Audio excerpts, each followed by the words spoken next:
Good morning, Rabbi Isai. Rabbi Isai, today we're going back to Elu Trefus. But before we do, we have to finish yesterday's daf. We're holding by Omar Zairi, a little bit below the halfway line on Ayin Hey Amid Beis. 24 lines from the bottom. Wow. Omar Zairi or Reb Chanina. One of those fascinating halachas in all of Shas, the Ben Pekua. When there's a fetus, there's a baby inside the mother, cow, sheep, and you shech the mother. In certain situations, you don't have to do a shechita at all on the baby. You can just eat it. Rav Shimon Chazarah says, even if the animal gets up and walks around, even if it lives a long time afterwards, it could live 5 years, all you do is knock it over the head with a bat, kill it, and then you eat it. You don't have to do shechita. So says the Gemara, Omaziri or Reb Chanina, halacha Reb Shimon Chazarah. The halacha is like Reb Shimon Chazarah, that even if it walks around, it's a ben pekua, even in the 9th month, even a full-term animal. This is where they got the idea in Australia that if you have a couple, the father and the mother cow, let's say, are b'nei pekua, then their offspring automatically are b'nei pekua for all generations. Rabbi Yochanan Omar, who mutter? The ben pekua himself is mutter or b'nei aser. Again, we're talking about the problem is the gzeira, that people are going to think that you could eat animals without shechita. Imagine if this project would have taken off in Australia. So the next generation, like, I'll give you an example, like kids, where I grew up where I lived in Chicago for many years. So a typical kid didn't know that such a thing is you're not allowed to carry on Shabbos. They don't know. You're born with an Eruv, the whole neighborhood has an Eruv, so you don't even know it's an issue. Then one day they tell you, oh, the Eruv is down. What are you talking about? What do you mean? You're allowed to play basketball now? Here, if it becomes a thing that you don't have to shech this animal, there's no trevis, so the next generation won't even know about shechita. Maybe it's one of the concerns. Anybody that speaks Hebrew, what's a doiv? A duba is a bear. Over here, Rashi says duba is a wolf. And in fact, the famous story with Reb Chanina ben Doisa, when the goats went into the forest and they came out with dubim on their, so Rashi says it's wolves. Came out with wolves on their horns. He's consistent that duba is a... That's like what I read earlier. Yeah, Sanya Divi means wolves, exactly. That the wolves hate that part of the... Have pictures of bears. Yeah, of course. Le dubim v'le yar. They say that's where it comes from. That's where it comes from. No. Also, the Kamei de Ravashi. So he had a ben pekua that was attacked by a wolf. Also, the Kamei de Ravashi. Omar le zil shachte. So he got a little bite by a wolf. What's the big deal? You can't trafe him up. He's a ben pekua. You could cut him with a saw. You could cut him by a wolf. You can knock his head off, you can shoot him, you can do whatever you want. Shecht it.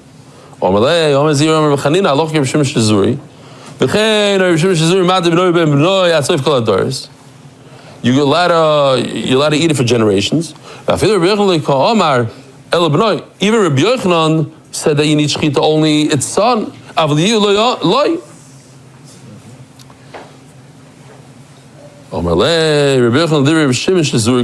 Yochanan really doesn't hold that. He was just saying that according to Rabbi Shimon Chazarah, even Rabbi Shimon Chazarah agrees that you can't eat the future generation, only the first generation. But Rabbi Yochanan argues on this. The halacha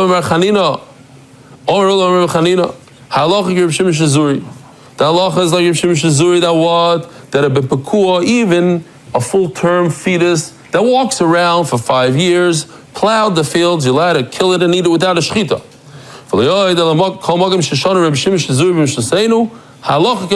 have another rule that all halachas are like Reb Shimon. If Reb Shimon Chazarah says something, the halacha is like him automatically in all mishnayos. I disagree. I don't believe that the halacha is like Rav Shimon Shizuri everywhere. In fact, the halacha is not like him anywhere. Only in 2 places the halacha is like him.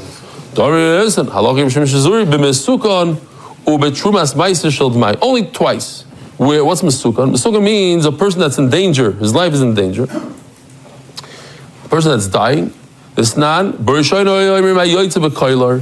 a person is being led away in chains, in other words, he's about to die, he has the death penalty, and in the last second he goes, he says, write a get to my wife. Now, what did he forget to say? He forgot to say tnu. He didn't say give it to her. He said write a get. Okay, right. But since he's not, his brain is not operating on all cylinders, we understand what he wants. He said right, what he meant is give. It was probably a situation where there was a problem of yibum. He didn't want his wife to fall to the brother-in-law that she doesn't like. So he said he meant that she should get a get before he dies. And then they said, you know what, let's add to this. Even somebody go, in those days, there's a 50-50. If you went on one of those rickety wooden ships, you're going to make a little parnasa, a good chance you're not coming back. So if somebody says, write a get, he meant give it. Reb Shimon Shizuri Omer, the same halacha applies to somebody who's sick and dying. When he says kisvu, he means tenu. So we pass like Reb Shimon Shizuri even in that case of a mesukon. Trumas meiser shel d'mai. What's that? Maybe I'm just thinking about Chaim Levi here. Trumas meiser. You have guy buys a bunch of fruit. He has the fruit. He has to give 10% to the Levi. The Levi, once he gets to 10%, he gives 10% of what he has, which is 1 apple. He got 10. He takes 1. He gives to the kohen. That's trumas meiser. Now, this is the whole story right over here. This guy is the Amoritz of Shas. We use him as the Amoritz. He's selling fruit. And Amoritz sometimes, or most of the time actually, he does give Trumas and Meiser. He's good. His stuff is good. But we call it D'mai. Chacham said, we can't trust him. On the Truma part, because it's only 1 or 2%, we trust him. But on a 10% give to the Levi, we don't trust him. So therefore, you have to take the meiser yourself. Now, you bought fruit from an Amoritz. You have to separate the Trumas meiser part. The part of the Levi, you're not a Levi. The part of the Levi we give to the kohen, you have to separate. What happened was, you separate it, and then it got mixed in right back to all the fruit. So now, let's just see.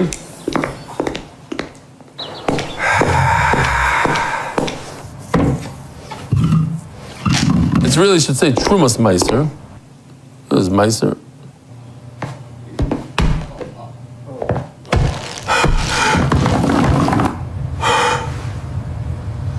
So we allow him to ask the Amoritz if he took Trumas Meiser.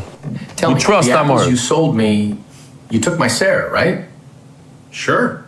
I meisered everything. I meisered it. I meisered it. He's such an Amoritz, he doesn't even know how to say meiser. So, why do we trust him? Because it's a great loss. It's a hefsed meruba, so we trust him. That's the halacha of Rav Shimon Shizuri. That's the second halacha we passing like him. Trumas meiser shedmai shechazar l'makayma fell after you separated the trumas meiser fell into the pile. Why is it a great loss? Because now you have a bunch of fruit that only one type of person can eat it. Rabbi Schoenberg and Donnie Fine, those guys. So the price is very, very low. So because we don't want him to suffer, we don't want him to be able to sell only to a kohen. So we say you could trust the Amoritz in this case.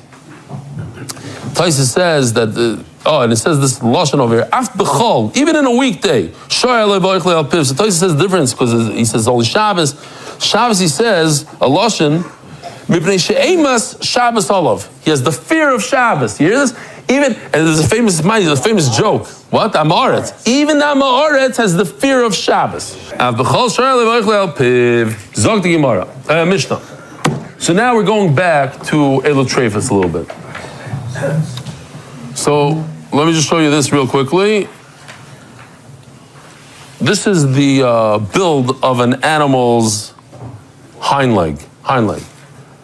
It's a little bit more complex than a human's leg, because We have two major bones. Animals have three. These are the three major bones. They have the thigh on top, that thigh, the red. They have the shank, the purple, and they have what they call a cannon, the long one. Now, as we're going to see, if the thigh bone on top breaks, there's no machlokes. Everybody agrees that the animal's treif. If you, not break, sorry, cut, severed, cut. If you cut the green one on the bottom, that's why it's green, according to everybody, the animal is not a treifa. What we're going to discuss, three-way machlokes actually, in the purple. So according to Rabbi Yehuda, it's the two top bones are red. In other words, the purple is also red. He considers it, if it breaks, if you cut the middle bone, the purple bone, treif. That would look like this. Anywhere on those two bones you cut, treif. Comes Chullin and says no, the opposite. The middle bone is actually green. The middle bone is green, so if you cut the middle bone, 100% kosher. So where's the third shita? How can you have a third shita? The third shita is Rav Papa. He's a little bit here, a little bit there. Depends what part of the bone. The bottom part, next to the Tzomis HaGidin, is red. So the Tzomis HaGidin, by the way, you see that funny bone that sticks out over there? I forgot what it's called. Like, pops out that way. Yeah. That's, right over there, Shkoyach, Avrami. Right over there is where the Tzomis HaGidin is, where this famous Tzomis HaGidin, like the Achilles tendon, tendons, let's call it a bunch of tendons.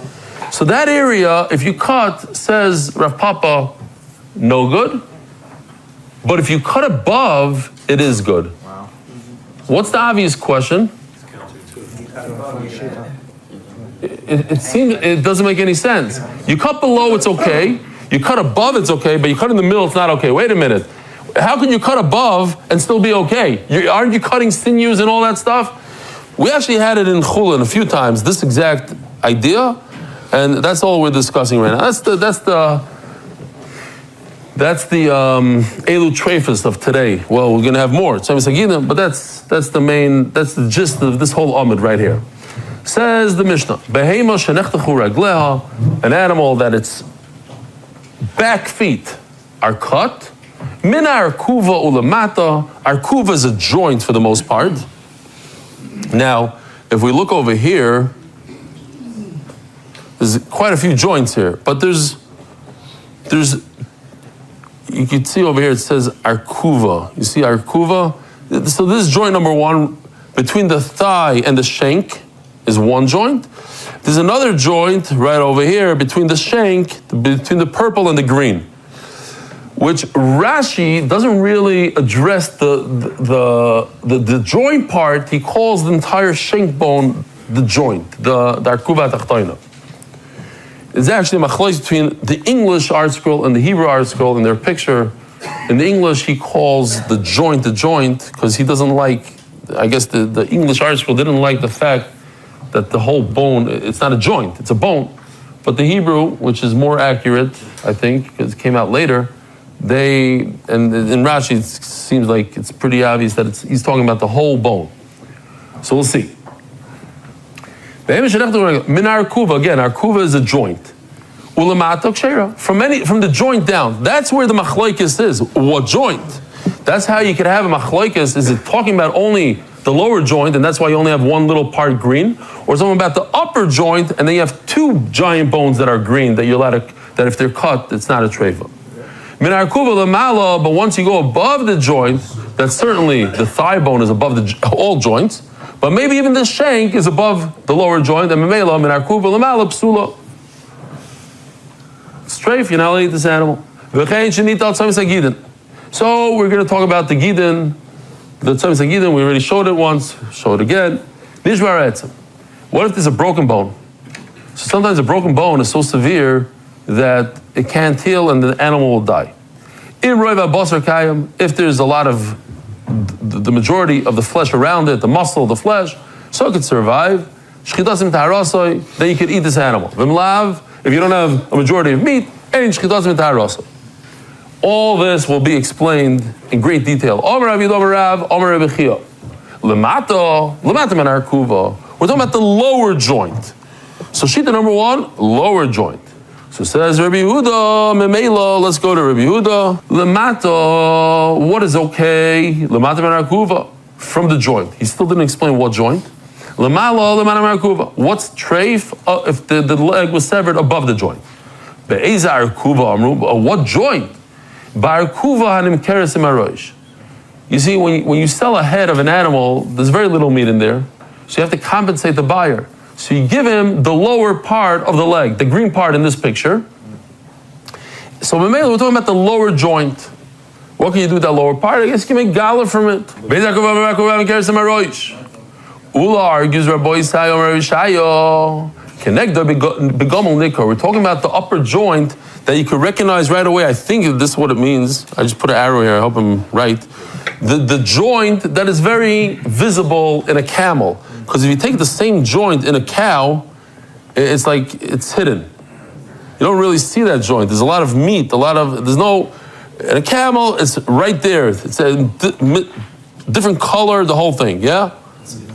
So that's an upper joint. The upper joint. Mimelo what? So what is he saying? What he's saying is, I'm going to the upper joint. Everything to the upper joint is green. If you sever any part in the green, even the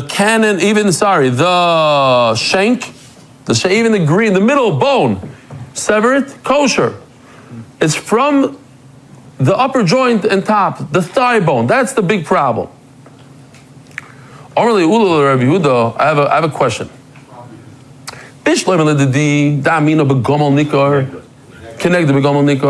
According to my shita, that it's only the thigh bone that's severed. In other words, I'm talking about the upper joint. There's a second halach in the Mishnah that if you sever the tzomis hagidin, which is lower down on the shank bone, almost in this area, right over here, with that funny protruding bone, I understand, now it makes sense. There's two halachas. Halacha number one is, if you cut the red bone, treif. Not only that, but if you cut the tendons, the sinews on the green bone, also treif. But according to you, Rabbi Yehuda, that you say that if you cut these two red bones, it's treif. Not only that, that if you cut the red bone with the tzomis hagidin, it's already treif from cutting the bone. Why do you have to tell me that you cut the tzomis hagidin? So it's not. So he says the obvious answer. Wait a minute. What if you just cut the tzomis hagidin without cutting the bone? That's what I meant. If you cut the tendons, just the tendons on that shank bone, the middle bone, you're also matrif the animal. And if you cut the bone without the tendons, you're also matrif. But that's not a good teretz. Why? So let's see. I'm talking about the upper joint. It makes sense. If you cut the thigh bone, treif. If you cut below the thigh bone, not treif. But if you cut the tzomis hagidin below the thigh bone, yes, treif. So we have two different halachas. Tzomis hagidin add something. But you say that below the thigh bone, in other words, the shank bone, the two red bones in this picture, if you cut them, you are making the animal treif. So what did you add by cutting the tzomis hagidin?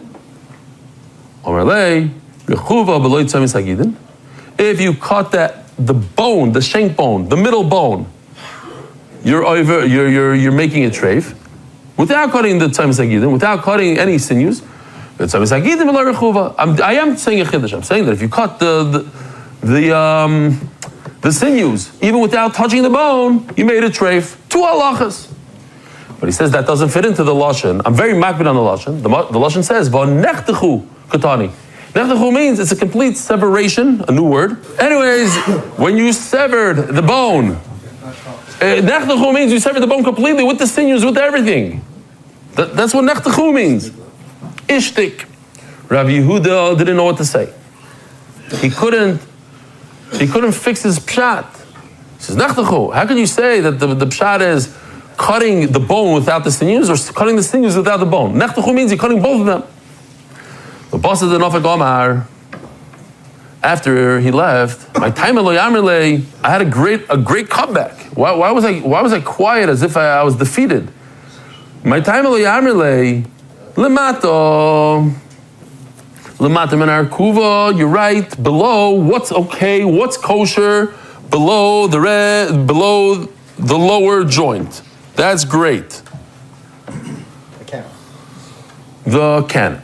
Lemalo mitzoymis hagidin. Oh, so what he's changing is this. I just put it over here. He's saying that in the shank bone, let's zoom in, because I did this, so it's not the best. Until now, we were saying that the whole shank bone is red. Cut anywhere on the red shank bone, no good. Now Rabbi says, I should have said, no, there's a part of the shank bone that's lower down that if you cut that bone, it's kosher. Only above the top part of why is it kosher? Because that's the area. This is the area of the Tzaymis Hagidin. So if I cut the Tzaymis Hagidin, then it's treif. But if I cut the bone over there, it's not. What I meant to say that cutting the bone on the shank bone, I only meant one part of the shank bone, the upper part of it. No? In other words, we're changing a little bit of the pshat. I'm changing, Rabbi Yehuda is changing. Until now, he asked me a question on the entire shank bone. No, there's two parts of the shank bone. Similar to what Rav Papa says in reverse. Rav Papa says the exact opposite. He says it's green on top, red on the bottom. He says no, it's green on the bottom, the whole lower part. This makes a lot of sense, actually. There's a part of the shank bone and lower that it's completely kosher, unless you sever the Tzaymis Hagidin where it says Izar Tzaymis Hagidin. So it says Hader Omar, but then Rav Yehuda thought about it. He says no. When we spoke about before, he came back to me and he said the word nechtechu means everything was severed. Let's be medaik in the words. Just like before he was medaik against me in the word nechtechu. He said nechtechu means the bone and the Tzaymis Hagidin were severed. Here's another problem. It says minar kuva ulemala, from the joint and up. The joint is in this picture where the green ends and the red begins. That's where the joint is. You can't say, oh no, I didn't mean the first 7 inches above the joint. It says from the joint, it means from the joint. The first millimeter above that green is already treif. So you can't play games here. So it's a good thing I didn't answer him that. Then finally we have the shita of Rav Papa. Rav Papa says, Lemato, what does a joint mean? The joint means the upper joint, by the thigh. So memela, lemata menar kuva. We're talking about the lower bone. That's kosher. If you sever over there, it's kosher.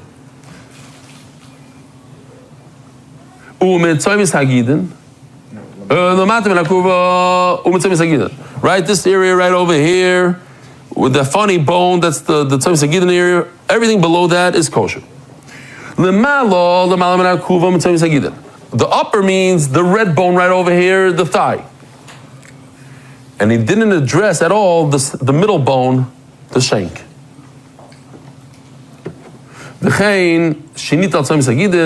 So too, if the Tzaymis Hagidin was removed. Memela.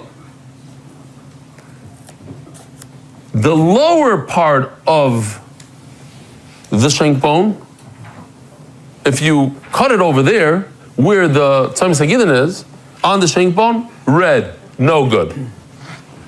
The upper part, so you see what's going on here? It's green, red, green, which is a big problem logically. How do you have green above a red? How can you sever, the lower part is red, if I sever over there, the animal's treif. But if I go higher up on the bone, then it's okay. Didn't I hit the same sinews and everything on top?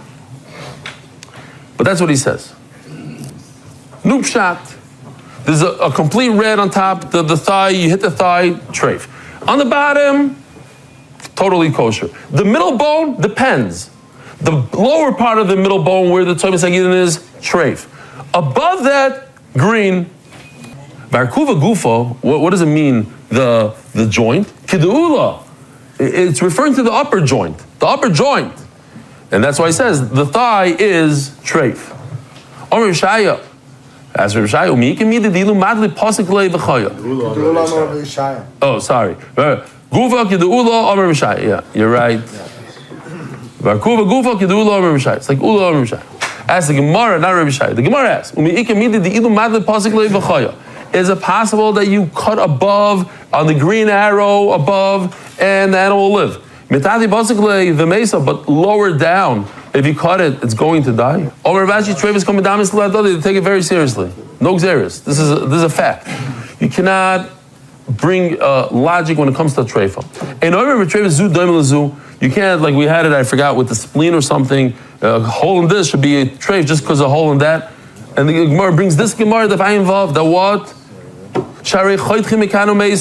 If you cut below a certain area, it will die. Above, it's not about logic, it's about a fact. It doesn't make sense. Rabbi, it doesn't make sense. But you know what? If you're going to cut it over here, Umeisa, it's going to die. It's going to die. I don't know why. It's going to die. Lower down, die.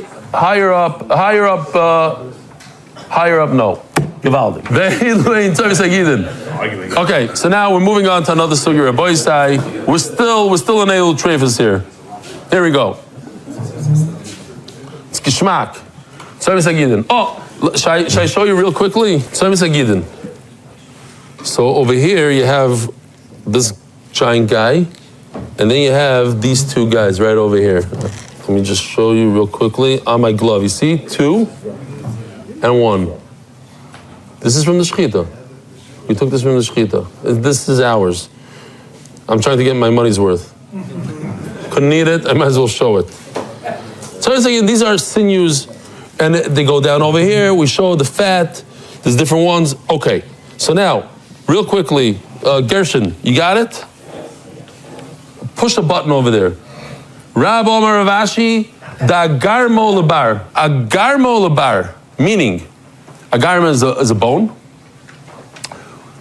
So if you look closely over here, you see this funny bone sticking out, the protruder guy? A garma, it's in midair, where the sinew is not touching the bone. It's from that line, from the bone, but above it. That's the Tzayim Sagidin. The next shita is Agamar Legav, the one that's actually hugging the bone. So, Rabbi Omer Rav Ashi, the Agamar Lebar, it's the sinew above. Rabbi Ravuna Omer Rav Ashi, the Agamar Legav, lower. Rav Abarei, the Rabbi Ravuna Omer Rav Ashi, the Lavei Arkuma, what's above the Arkuma. So there's a bone here. You see this little, it's hard to see. It's called in English a talus. It's a small bone right over there. You see, like in the joint, it helps the joint. The middle one? No. Let me take a laser. This, right over here. This bone, it's a small bone. It's not, you can see there's a cut, there's a break in it. So now that's, let's turn that off for a second so I can go weiter. That area, from that bone above is the Tzoymis Hagidin. Dilavei above the Arkuma. The Arkuma is the talus bone. Yosef Omer Rabban Kamei Ravav. Yosef Komar the Arkuma Gufa. We have to include also the bone itself. Here, that's the bone. So we're going to add a little bit more to what he just said. Not only number 3, but number 4 as well. Not just number 4. Omar Le Ravav Le Tatzitzu Le. Don't listen to him. Only the area number 3 where the butchers cut open and whatever. They fillet. That's exactly what we said before. The levei arkuma, above the bone, so that's pari tabachi is above the arkuma. Same thing. No. Omer Rav Yehuda Mishmul is a new thing. What's that's where the sinews come together. No, they attach. You see, like over here, you see where they come together on this. I don't think we have a picture of it. Somet is a junction. Yeah, where they come together. Show it on this. Over here. Where it says number 4, like where they come together over there. Yeah, we did freeze it. I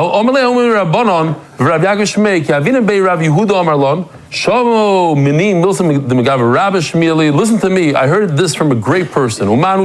Great. This time that's where the junction where they all connect together. It goes upwards. So in this picture, I guess it's like from over here, down here, where the junction, almost where that green arrow is, a little bit below the green arrow. And then it goes upwards to here. And then it goes into the meat. So this area, that's the makam is on the shank bone, basically, from the beginning of the shank bone and up. If you're talking about a bull, Torah, so it's 4 fingers. And what about a small animal?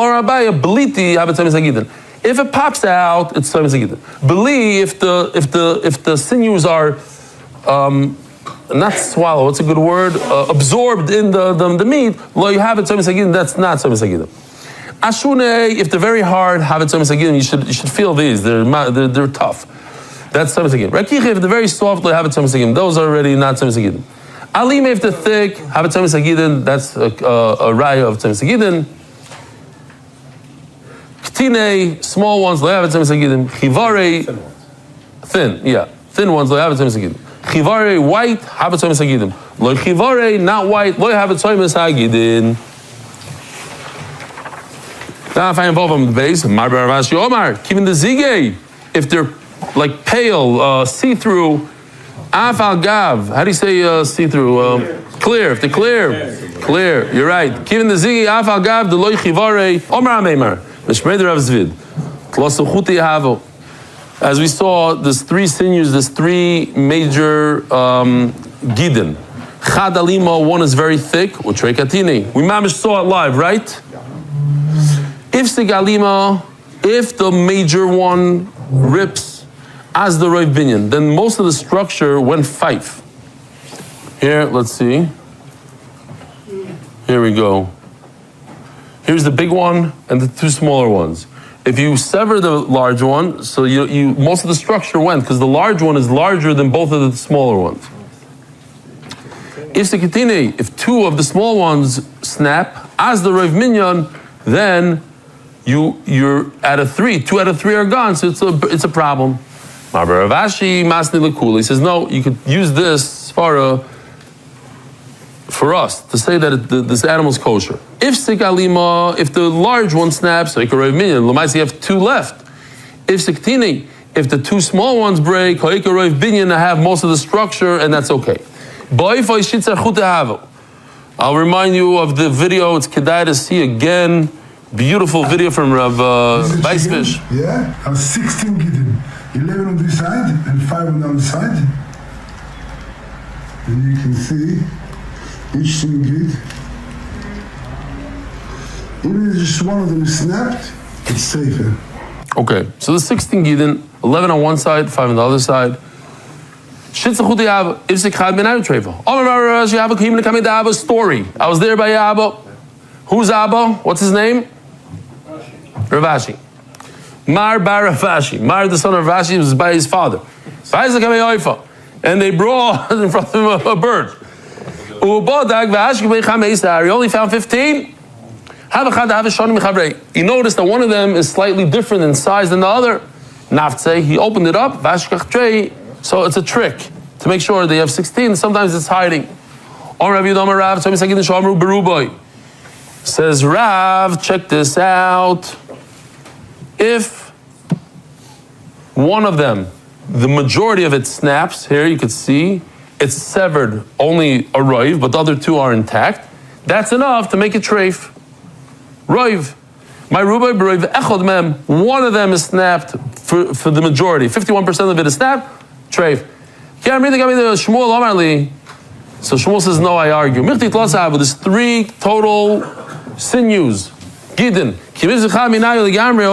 So what if one snapped? There's 2 left. That's a roiv. 2 out of 3 is a roiv. Roiv is there. Time to get tray. That's because he had two. A leg tray loy. What? It's tray. We'll play the Ravinoi. That's the Mechol Ravinoi. Why? The Amar Ravinoi Amar Shmuel. So even like we say a shoelace in English. Even it has like a string of a fishing line. Nothing left to it. That's enough to keep it kosher. So, but you need that string in all three. Yeah? So if you have three that are severed roiv, but they're still holding on by a thread, thank you, a thread, kosher. And you said no. Some say, not like Rav, roiv means not roiv of one, roiv of all three is severed, treif. There's three. Each one has a third. Why is that a problem? He said the name Shmuel. Even if there's a thread in each one, then it is kosher. If we stop here, we're going to be in a big problem. We don't have a choice. Rabbi Sai, have a wonderful day. Merit the schus of spreading Torah throughout the world. Sponsor a shir today. MDYsponsor.com or sponsor at MDY.com.